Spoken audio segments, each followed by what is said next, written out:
Kina mama wajawazito wamefaidika na mafunzo maalum kuhusu afya ya akili pamoja na mazoezi mepesi ya mwili, ikiwa ni juhudi za kuwasaidia kukabiliana na changamoto mbalimbali zinazowakumba wakati wa ujauzito.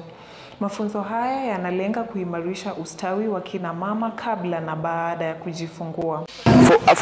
For you to get a healthy baby and a healthy mom, you need to ensure that you are getting quality services, you are getting immunized, you are getting good nutrition, and that in case of any complication or any illness, you are able to access quality care. Wataalamu wa afya walielezea umuhimu wa kuzingatia afya ya mama wakati wa ujauzito, wakisema hali ya kihisia ya mama inaweza kuwa na athari kubwa kwa maendeleo ya mtoto tumboni. Madaktari walitumia fursa hiyo kusisitiza umuhimu wa lishe bora kwa mama mjamzito, wakibainisha kuwa chakula chenye virutubisho sahihi huchangia katika maendeleo bora ya mtoto pamoja na mama. It's important that mothers are aware of mental health issues surrounding childbirth. Nikiripotia mtazamo wa Dira Runinga ya Tandao, jina langu ni Joy Mwanza.